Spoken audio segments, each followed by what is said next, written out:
अस्सलाम वालेकुम, मैं हूं शाहजेब खानजादा। बैंकिंग कोर्ट की जानिब से जाली अकाउंट्स केस की मुंतकली और उबूरी जमानत की वापसी पर आसिफ जरदारी और फरियाल तालपुर नैब के रहमो करम पर थे, मगर अब आसिफ अली जरदारी के सर से गिरफ्तारी का खतरा फिल वक्त टल गया है, मगर उन्हें नैब के सवालात का सामना करना होगा। पीपल्स पार्टी के शरीक चेयरमैन आसिफ अली जरदारी से आज जब कल की पेशी के हवाले से सवाल पूछा गया कि वो नैब के सामने क्या सरेंडर होने जा रहे हैं, तो वो जवाब देने के बजाय हंसने लगे।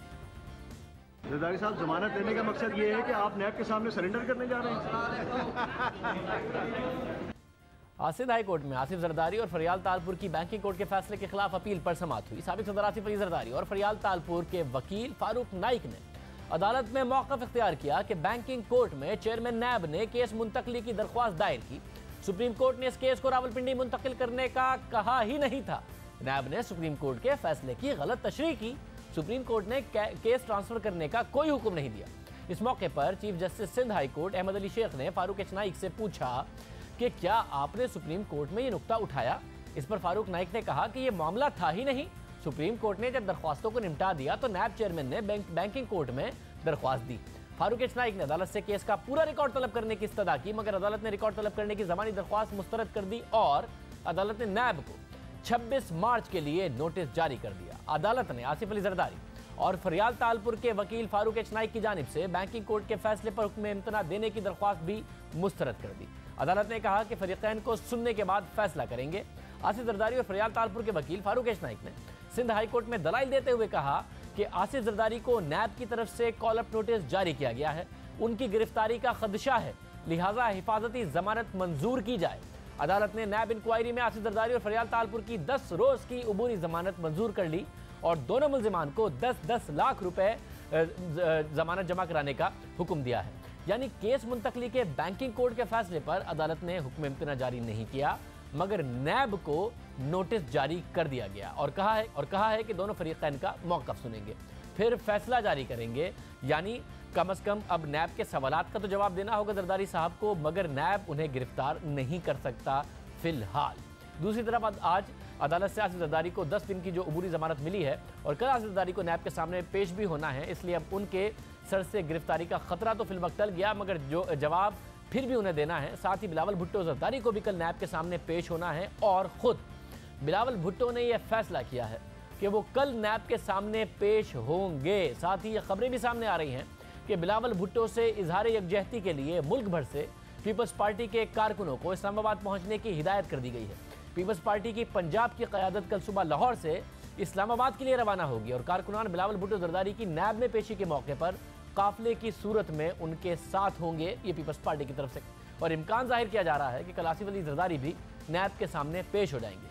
दूसरी तरफ नैब ने दोनों रहनुमाओं की पेशी के मौके पर आईजी इस्लामाबाद और चीफ कमिश्नर को खत लिखकर सिक्योरिटी मांग ली है। अब देखना होगा कि कल आसिफ जरदारी और बिलावल भुट्टो नैब के सामने जाली अकाउंट्स केस के हवाले से क्या मौक़िफ़ इख्तियार करते हैं, क्योंकि बिलावल भुट्टो जरदारी कल अगर पेश होंगे तो ये उनकी तरफ से एक अहम पेशी होगी। खुद पर लगने वाले इल्ज़ामात का वो जवाब देने का इरादा रखते हैं। साथ ही बिलावल भुट्टो जरदारी के ऊपर हुकूमत एक अलग से तनकीद करना शुरू हो गई है, उनकी हुब्बुल वतनी पर सवाल उठा रही है और इसलिए उठाए जा रहे हैं क्योंकि बिलावल भुट्टो जरदारी हुकूमत पर तनकीद कर रहे हैं कि वो कलअदम जमातों के खिलाफ कार्रवाइयों में संजीदा नहीं। इसलिए तहरीक इंसाफ के सीनियर रहनुमा बिलावल भुट्टो जरदारी पर तनकीद कर रहे हैं, उनकी हुब्बुल वतनी पर सवाल उठा रहे हैं।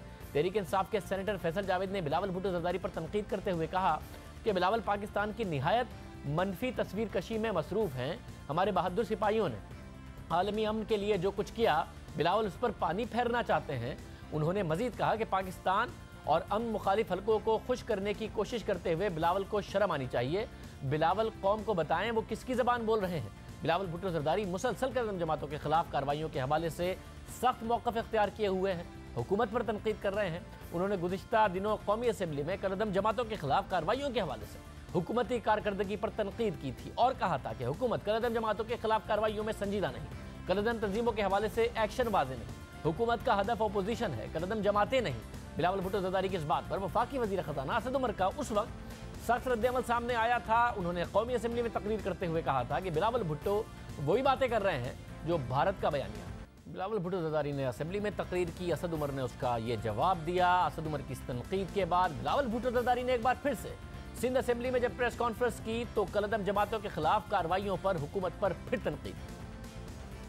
जो भी क्रिटिक है इस हुकूमत का, चाहे वो अपोजिशन के सियासतदान हो या छोटा सा ब्लॉगर हो या फाटा से ताल्लुक रखने वाला एक नौजवान हो, पूरा स्टेट अपैरेटस उसके खिलाफ इस्तेमाल किया जाता है। हम क्या पैगाम दे रहे हैं दुनिया को कि बैंड ऑर्गेनाइजेशंस के लिए एनआरओ, बैंड ऑर्गेनाइजेशंस के लिए इम्यूनिटी, बैंड ऑर्गेनाइजेशंस का कोर्ट में भी कोई डेट नहीं मिलता, कोई फैसला उनके खिलाफ ना हो। क्या कोई कलदन तंजीम को आप एसेट बियॉन्ड मींस पे अरेस्ट नहीं कर सकते हो?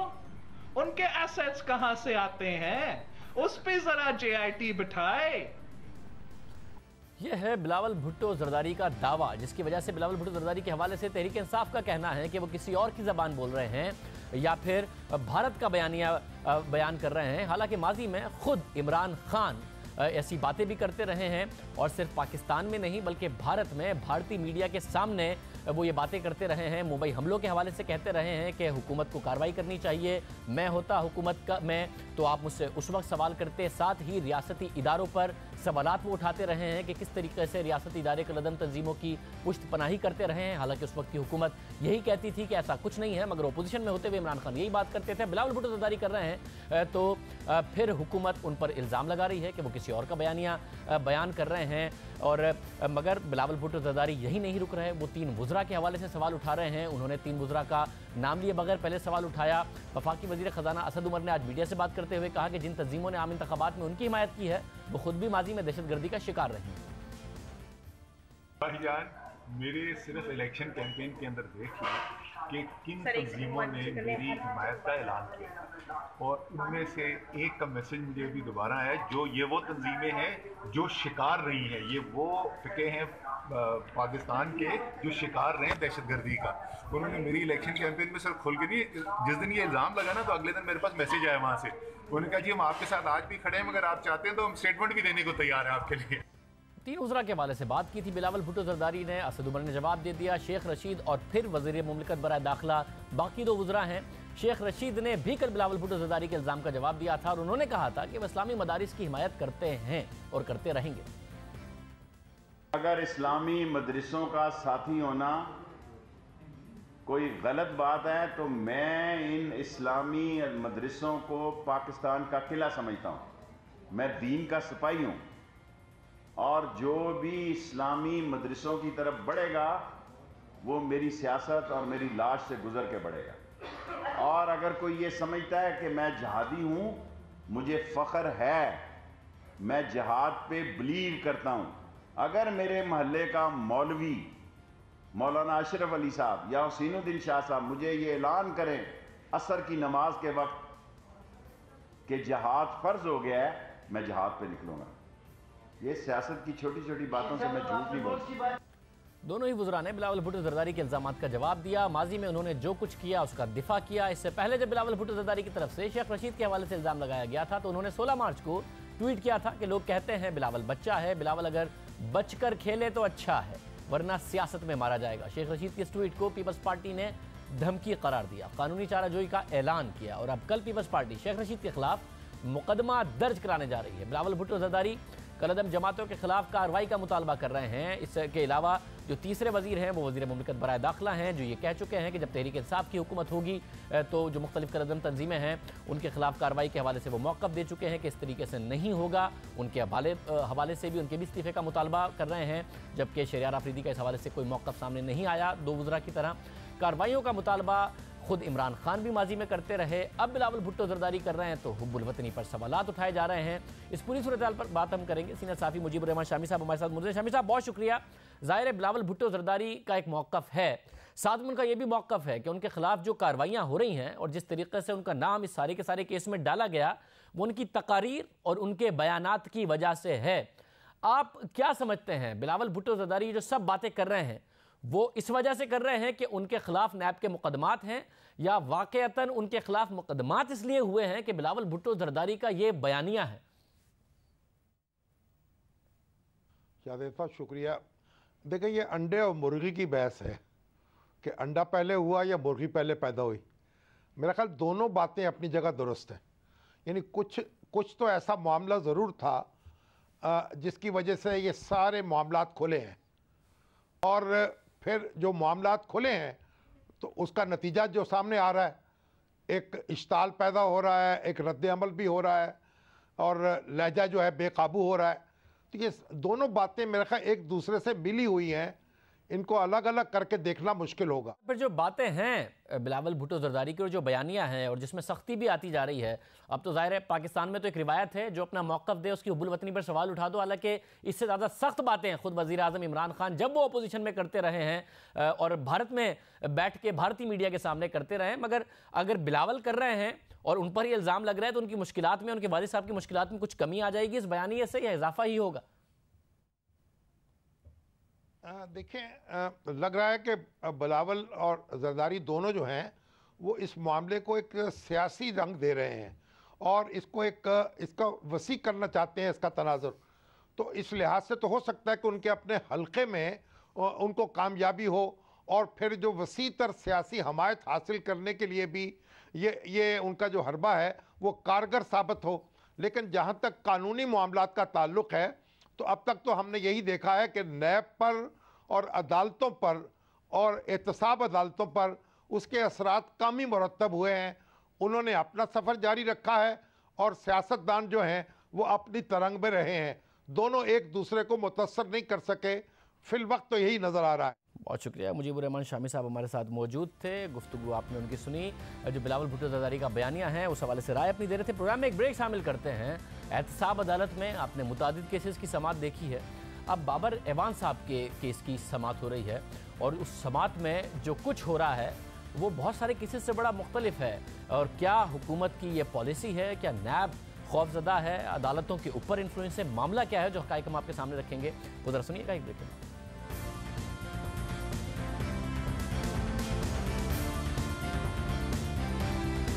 नंदीपुर पावर प्रोजेक्ट में कौमी खजाने को 27 अरब रुपए का नुकसान पहुंचाने के इल्जाम में नैब के रेफरेंस में साबिक वजीर आजम राजा परवेज अशरफ के साथ साबिक वफाकी वजीर कानून बाबर एवान समेत 7 अफराद नामजद हैं। इस्लामाबाद की एहतसाब अदालत 11 मार्च को उन पर फर्द जुर्म आयद कर चुकी है और आज से इस केस में इस्तगासा को गवाह और मुल्जिमान के खिलाफ शहादतें पेश करना थी। इस केस में अहम बात बाबर एवान का वो जारहाना रवैया है जो उन्होंने गुज़िश्ता साल सितंबर में अपने खिलाफ नैब रेफरेंस दायर होने के बाद इख्तियार किया और वज़ीर आज़म इमरान खान के मुशीर बराए पार्लिमानी उमूर के ओहदे से इस्तीफ़ा देकर एहतसाब अदालत में अपना केस लड़ने का फैसला किया, जिसके बाद से बाबर एवान नंदीपुर प्रोजेक्ट केस की समाअत पर 30 से 35 वकला के ग्रुप के साथ पेश होते हैं। उनके लिए जुडिशल कॉम्प्लेक्स में ही नाश्ते का भी एहतमाम करते हैं।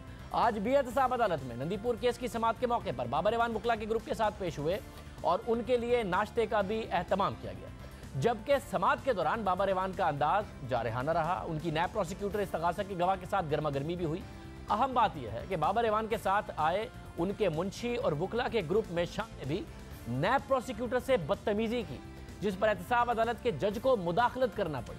आज एहतसाब अदालत के जज अरशद मलिक ने नंदीपुर रेफरेंस की समाअत का आगाज किया तो पीपल्स पार्टी के दौर में वफाकी वजीर कानून रहने वाले बाबर एवान और इस्तगासा के गवाह मोहम्मद नईम पेश हुए। नैब प्रोसिक्यूटर ने दौरान समाअत दरख्वास्त की कि रिकॉर्ड इकट्ठा करना है, इसलिए अदालत कुछ वक्त दे दे। इस मौके पर इस्तगासा के गवाह मोहम्मद नईम ने भी अदालत को बताया कि मुजफ्फरगढ़ से भी रिकॉर्ड लाना है, इसलिए मोहलत दी जाए। इस्तगासा के गवाह की दरख्वास्त पर बाबर एवान ने कहा कि यह सैलाब का केस नहीं है कि रिकॉर्ड मुजफ्फरगढ़ में हो। इस्तगासा ने गवाह पेश करने के लिए 3 दिन मांगे थे और अदालत पहले ही 6 दिन दे चुकी है। ताहम वजारत तवानाई के सेक्शन अफसर और इस्तगासा के गवाह मोहम्मद नईम ने बयान रिकॉर्ड कराने के लिए 10 दिन की मोहलत मांगी, जिस पर बाबर एवान की नैब प्रोसिक्यूटर और इस्तगासा के गवाह से तल्ख कलामी हुई। बाबर एवान ने कहा कि उनके पास गवाही देने के लिए कुछ नहीं है। जवाब में इस्तगासा के गवाह मोहम्मद नईम ने कहा कि सर, मैं आपके खिलाफ गवाह नहीं हूँ, मैं तो रिकॉर्ड का कस्टोडियन हूँ। जिस पर बाबर एवान ने कहा कि मैं आपसे नहीं कह रहा, आप मुझसे नहीं अदालत से मुखातिब हो। इस मौके पर नैब प्रोसिक्यूटर ने तजवीज़ पेश की कि ख्वाजा आसिफ या नवीद कमर को बयान रिकॉर्ड कराने के लिए बुला लेते हैं। इस तजवीज़ पर बाबर एवान ने कहा कि ये सियासत कर रहे हैं, ख्वाजा आसिफ क्या तफ्तीशी अफसर हैं, नवीद कमर को भी अभी बुला लें, ये काम ना करने के तरीक़े बताए जा रहे हैं। जो तरीक़ाकार कानून में बताया गया है इससे तो बाहर नहीं जा सकते। बाबर एवान ने नैब प्रोसिक्यूटर को भी मुखातिब करते हुए कहा कि आप सियासी गुफ्तगू कर रहे हैं, छलांगे ना लगाएं बल्कि ट्रायल कराएं। इन अल्फाज पर नैब प्रोसिक्यूटर ने एतराज़ करते हुए बाबर एवान से कहा कि इस तरह के अल्फाज इस्तेमाल ना करें।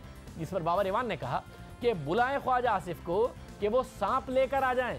ख्वाजा आसिफ नैब का मुल्जिम है और नवीद कमर नैब का कैदी रहा है। बाबर इवान के जारहाना अंदाज पर नैब प्रोसिक्यूटर ने कहा कि बाबर इवान साहिब जिस तरह आप बोल रहे हैं ये जलसा नहीं हो रहा। नैब प्रोसिक्यूटर के जवाब पर बाबर इवान के साथ आए उनके मुंशी ने नैब प्रोसिक्यूटर को चिल्लाकर कहा कि चुप करके खड़ा हो। इस मौके पर एहतसाब अदालत के जज ने मुदाखलत की और रिमार्क्स दिए कि ये क्या तरीका है। नैब प्रोसिक्यूटर ने एहतसाब अदालत के जज से शिकायत करते हुए कहा कि सर आप देख लें मुझे कैसे बाबर इवान के मुंशी ने धमकी दी है, इस धमकी को भी अदालती रिकॉर्ड का हिस्सा बनाया जाए। एहतसाब अदालत में होने वाली इस गर्मा गर्मी को नैब प्रोसिक्यूटर ने अदालती कार्रवाई का हिस्सा बनाने की दरख्वास्त की, लेकिन उसे रिकॉर्ड का हिस्सा नहीं बनाया गया और ख्वाजा आसिफ और नवीद कमर को बतौर गवाह 21 मार्च को तलब करते हुए समाअत जुमेरात तक के लिए मुलतवी कर दी गई। नंदीपुर पावर प्रोजेक्ट केस में आज एहतसाब अदालत में जो रवैया बाबर इवान और उनके साथ आने वाले वकील और मुंशी ने अख्तियार किया, क्या ये पहली बार था? क्योंकि इससे पहले भी नंदीपुर पावर प्रोजेक्ट केस की समाअत के दौरान तहरीक इंसाफ के रहनुमा बाबर इवान बुकला के ग्रुप के साथ पेश होते रहे। बुकला के साथ वो आते हैं, नाश्ते का बंदोबस्त होता है।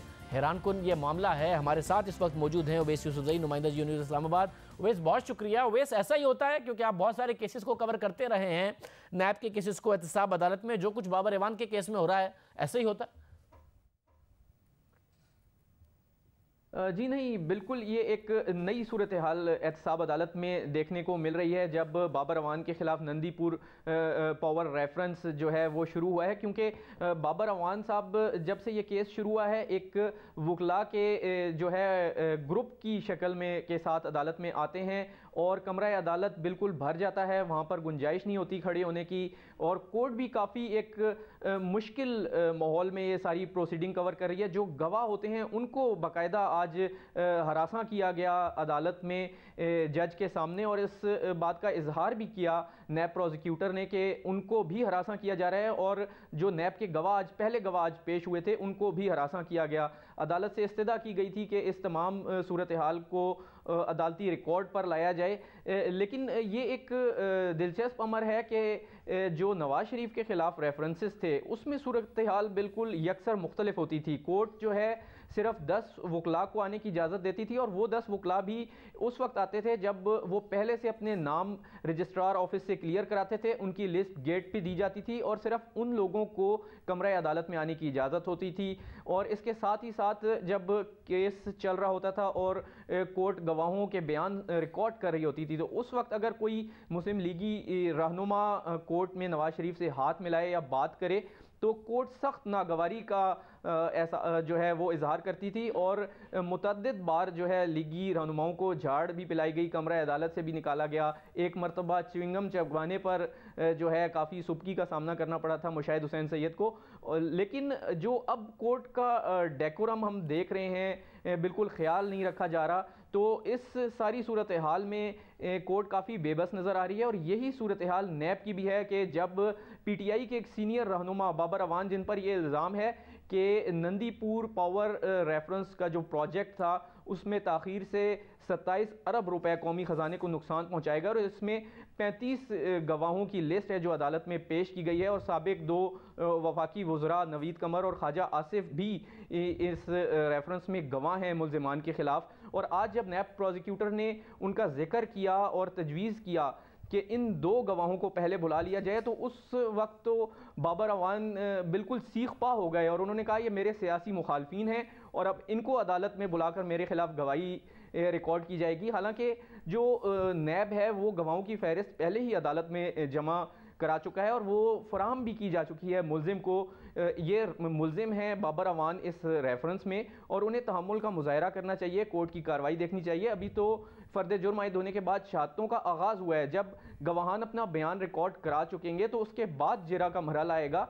अभी तो ये बहुत जो एग्रेशन शो की जा रही है समझ से बालत है। बहुत शुक्रिया। इस हवाले से तफसीलात बता रहे थे। अदालत का ये माहौल है, किस तरीके से ग्रुप की सूरत में आते हैं, क्या रवैया बाबर अवान का होता है और कैसे माजी में ये सब कुछ मुख्तलिफ था। प्रोग्राम में एक ब्रेक शामिल करते हैं, अहम खबरें हैं उन पर बात करेंगे एक ब्रेक के बाद।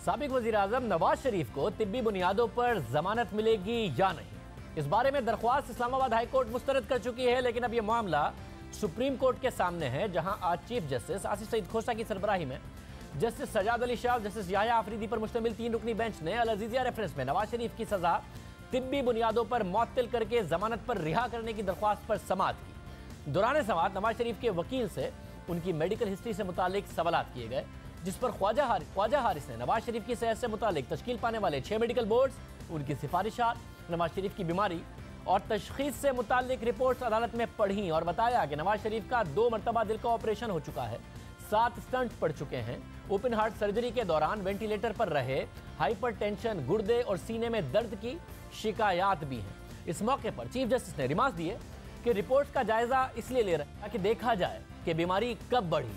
सबको मालूम है कि नवाज शरीफ मुख्तलिफ बीमारियों की अद्वियात इस्तेमाल करते हैं।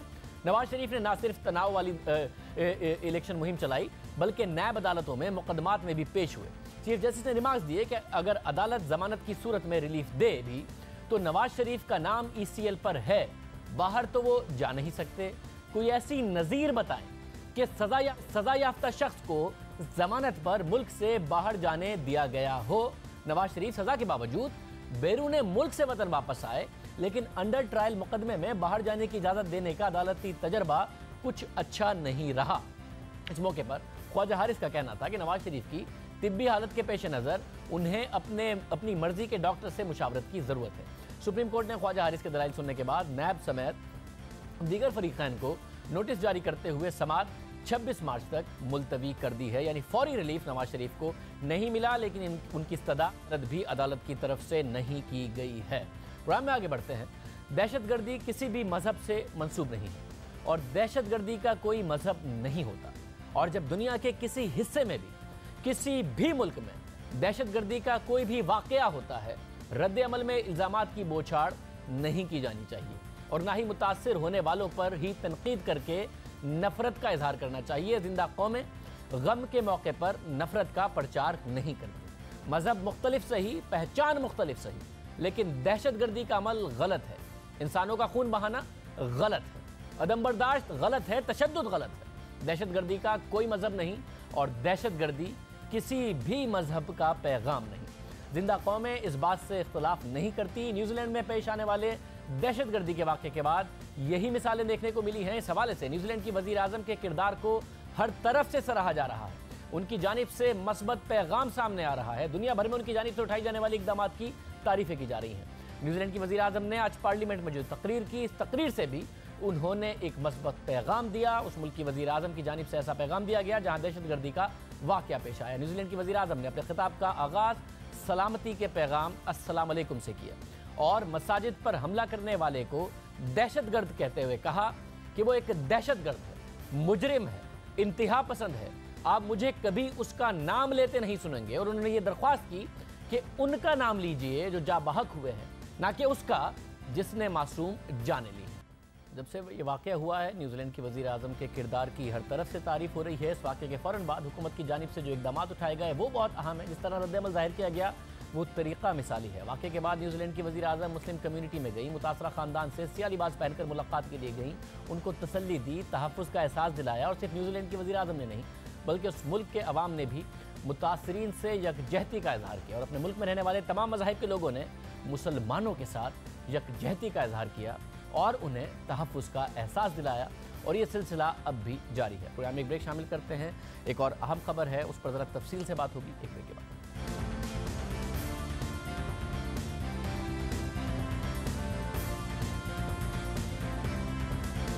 गुज़िश्ता 4 साल से कामयाबी के साथ जारी Pakistan super league international cricket की पाकिस्तान वापसी में अहम किरदार अदा कर रहा है और आइंदा भी कर सकता है। PSL सीज़न 4 के कामयाब इनेकाद पर वज़ीर-ए-आज़म इमरान खान ने शायकीन क्रिकेट और ख़ासतौर पर पाकिस्तानी शायकीन को मुबारकबाद देते हुए खुशखबरी भी सुनाई और आइंदा साल होने वाले PSL सीज़न 5 के तमाम मैचेस पाकिस्तान में कराने का ऐलान किया।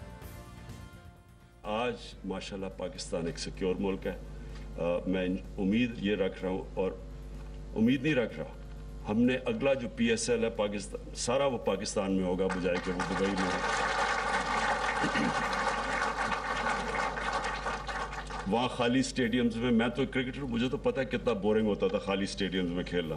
तो पाकिस्तान के अंदर PSL सारे स्टेडियम्स, अपनी टीमें अपने शहरों के अंदर वो ज़्यादा होगा। वज़ीर-ए-आज़म इमरान खान आइंदा साल पूरा PSL पाकिस्तान में कराने के लिए पुरअज़म है। PSL सीज़न 4 के 34 में से आखिरी 8 मैचेस पाकिस्तान में हुए, लाहौर और कराची में होने थे, फिर सारे के सारे कराची में हुए। 26 मैचेस दुबई, अबू धाबी और शारजा में हुए थे। मगर सवाल ये पैदा हो रहा है कि क्रिकेट बोर्ड ने, अगर हुकूमत पाकिस्तान ने यह फैसला किया है, तो अगर ये IPL की तरह होम और अवे की बुनियाद पर हुआ तो फिर तो ठीक है, वरना अगर सारे के सारे मैचेस इसी तरीके से एक शहर में हुए तो PSL एज अ कॉन्सेप्ट कहीं फिर दोबारा उसी बात का शिकार ना हो जाए जैसे कि पाकिस्तान के दूसरे डोमेस्टिक टूर्नामेंट हैं, ऑडियंस ना आए और ऑडियंस का सारा इंटरेस्ट ना लूज हो जाए। अगर IPL हिट है, मुंबई इंडियंस का और कोलकाता नाइट राइडर का मैच हो, तो एक मुंबई इंडियंस के ग्राउंड में होता है, एक कोलकाता में होता है, जिसकी वजह से होम और अवे का कॉन्सेप्ट अलाइव रहता है। दोनों ऑडियंसेस मैच देखने जाती हैं, ग्राउंड फुल होते हैं। पाकिस्तान में यही होगा। इस वक्त एहसान मानी साहब, चेयरमैन पाकिस्तान क्रिकेट बोर्ड, हमारे साथ मौजूद हैं। सरफराज अहमद, पाकिस्तान क्रिकेट टीम भी हमें ज्वाइन करेंगे। एहसान मानी साहब, बहुत शुक्रिया। वज़ीर आज़म ने कह दिया कि सारा का सारा अब जो PSL होगा आइंदा वो पाकिस्तान में होगा, मगर एक ही शहर में होगा या फिर कोशिश होगी कि होम और अवे की बुनियाद पर मुख्तलिफ शहरों में हो, ताकि नाजरीन का इंटरेस्ट भी रहे, एक बाकायदा तौर पर ऐसा ना हो रहा हो कि एक ही शहर में हो और टूर्नामेंट में फिर लोग आना बंद हो जाए? जी इंशाल्लाह मकसद यही होगा कि ज़्यादा से ज़्यादा शहरों में कर सकें। 4 तो डेफिनेटली होंगे, अगर 5 हो जाएं तो बेहतर होगा। इससे एक तो जो किसी शहर पर ज़्यादा प्रेशर भी नहीं पड़ते। मैं ये कहना चाहता हूँ कि जिस तरह हमें सिंध गवर्नमेंट की और कराची एडमिनिस्ट्रेशन की सपोर्ट मिली, इसका कोई मुकाबला करना बड़ा मुश्किल होगा लोगों का। इन लोगों ने अपनी सारी रिसोर्सेज PSL को सपोर्ट करने में डाली और बड़े जोश से, बड़े इंथुजियाज़म से, और मैं इनका इस के लिए बहुत शुक्रगुजार हूँ। एंड यही हमारी कोशिश होगी कि अब लाहौर तो अफसोस था कि लाहौर में नहीं हो सका, बट वो हमारे कंट्रोल में नहीं थी बातें। इस अगले साल मैं इंशाल्लाह सोच रहा हूँ कि इस रावलपिंडी स्टेडियम में, मुल्तान में, और 1-2 और हम कंसिडर कर रहे हैं। फाइनल फॉर्मेट अभी ऑब्वियसली हमने तय नहीं किया है, इसमें कुछ टाइम लगेगा, बट इंशाल्लाह ज़्यादा से ज़्यादा शहरों में। ये तो बड़ी अच्छी बात होगी। और ज़ाहिर है पाकिस्तान में इंटरनेशनल क्रिकेट हुई नहीं बड़े टाइम से। इंडिया में IPL की सक्सेस की वजह से उन्होंने तो अपने स्टेडियम भी डेवलप किए, वहाँ पर प्रोडक्शन फैसिलिटीज़ भी डेवलप कर दी, लॉजिस्टिकल प्रॉब्लम इतने हैं नहीं। पाकिस्तान में हैं कराची स्टेडियम, PCB ने बड़ा ज़बरदस्त उसको रेनोवेट किया, जाकर भी खूबसूरत लगा, TV पर देखकर भी खूबसूरत लगा। तो बाकी स्टेडियम्स में उनको रेनोवेट करना, उनकी फैसिलिटीज़ डेवलप करना, इस सब पर PCB तैयार कर लेगा अगले साल तक? देखिए, क़ज़ाफ़ी स्टेडियम में तो पिछले साल से काम चलता आया है। रावलपिंडी स्टेडियम में काफ़ी काम करना है अभी। कुछ हम लोगों ने ऑलरेडी काम शुरू कर लिया है, फिर काफ़ी काम शुरू कर लिया है, मगर वहाँ कवर्स वगैरह जिस तरह रूफ़ कवर्स है वो नहीं है।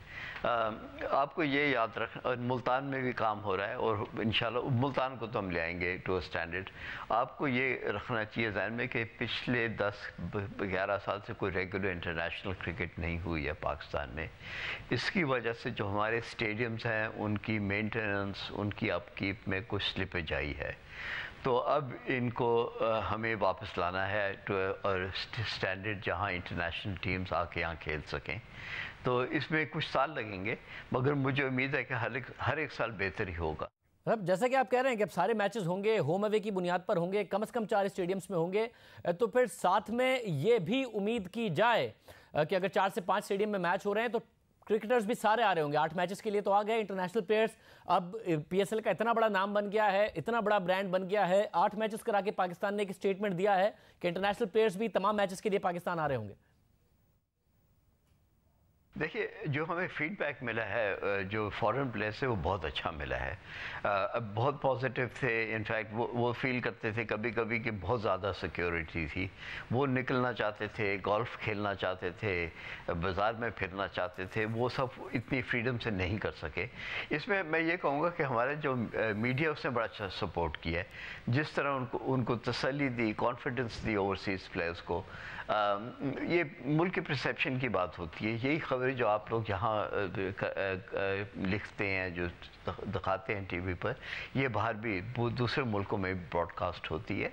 तो इन सब चीज़ों से कॉन्फिडेंस बिल्डिंग होती है। लोगों का परसेप्शन जो होता है पाकिस्तान का, वो आप लोगों की मदद से, और जो प्लेयर्स की खुद फीडबैक होगी जब वो वापस जाएंगे, वो गए हैं, तो उनकी सबकी बड़ी पॉजिटिव फीडबैक होगी इंशाल्लाह। तो उससे उनको तसल्ली होगी कि वो आके सारे मैचेस खेलें। कराची में तो टोटली कंफर्टेबल थे, किसी को फिक्र नहीं थी, किसी को परेशानी नहीं थी। अच्छी बात है। सच में बताइए, इंटरनेशनल टीमें भी अब पाकिस्तान बाकायदा आना शुरू हुआ। ऑस्ट्रेलिया के लिए कोशिश की, नहीं आई। वो 5 मैचेस की सीरीज अब पाकिस्तान में अनफॉर्चुनेटली नहीं हो रही है, मगर अब ये सिलसिला भी साथ साथ शुरू होगा।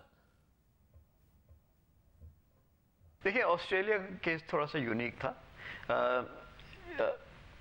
आपको याद होगा कि उनके चेयरमैन और चीफ एग्जीक्यूटिव दोनों तब्दील हो गए थे जब उनको ये फैसला लेना था। तो उन्होंने एक सेफ पॉलिसी अडॉप्ट की कि बेहतर है कि अभी ना आए। मगर उनका जो हेड ऑफ सिक्योरिटी है क्रिकेट ऑस्ट्रेलिया का, वो आए थे थ्रू आउट ये PSL के। उन्हें पिछले लास्ट को 4-5 मैचेस देखे, और जो उनसे फीडबैक मिली है वो भी बड़ी पॉजिटिव है। इसी तरह ICC के जो सिक्योरिटी कंसल्टेंट हैं, वो तो थ्रू आउट थे यहाँ पाकिस्तान में।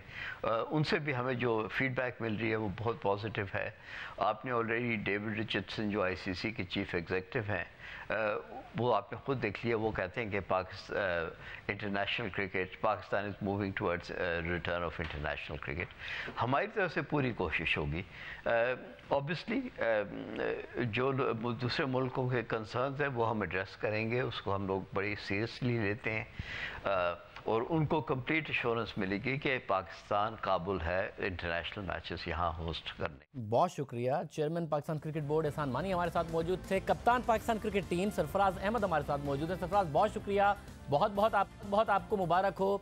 बहुत दफ़ा फाइनल में पहुंचे, आपकी टीम अनफॉर्चुनेटली पूरी नहीं होती थी, फॉरेन प्लेयर्स नहीं आते थे, नहीं जीत पाए। आज जीते, इस दफ़ा जीते आप, क्योंकि आपकी टीम पूरी थी। उसके लिए मुबारकबाद। साथ ही बताइएगा, क्योंकि अगर पूरा PSL अगले साल हो रहा है तो आप खुद भी समझते हैं कि गेट मनी भी मिले फ्रेंचाइजेस को, वो मुनाफे में भी जाएं, ऑडियंस भी आए, होम अवे की बुनियाद पर हो, जैसा कि एहसान मानी साहब कह रहे थे, तो PSL एक और बड़ा ब्रांड उसी सूरत में बनेगा।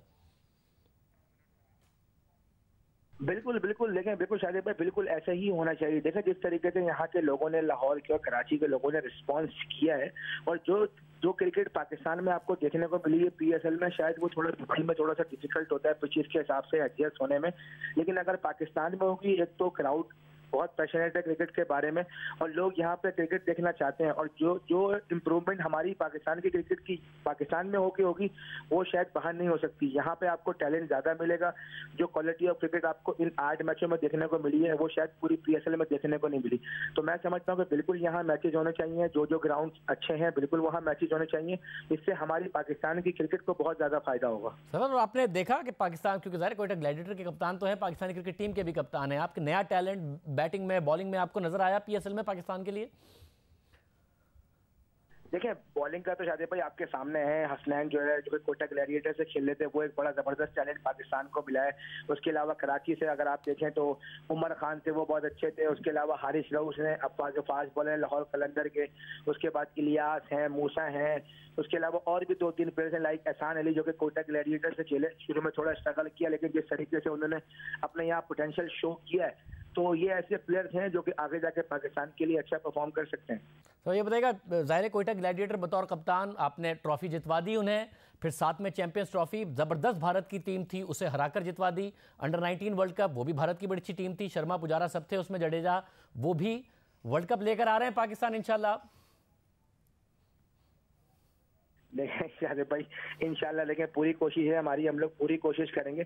बस एक चीज़ की है कि हम मेहनत आपके सामने करेंगे इंशाल्लाह, बाकी रिजल्ट अल्लाह ताला के हाथ में है। और एक चीज़ यहाँ पे मैं शुक्रिया अदा करना चाहूँगा, PSL जो हुई है हमारी यहाँ पे, उसमें जो हमारी स्पेशली लॉ इन्फोर्समेंट है, हमारी जो फौजी हैं, हमारे पुलिस, जो लोकल गवर्नमेंट, सिंध गवर्नमेंट, जितने भी लोगों ने यहाँ पे जिस तरीके से यहाँ पे मैचेस ऑर्गेनाइज कराए, वो बहुत ही शानदार थे, और सब जो है बहुत मुबारकबाद के मुस्तहिक।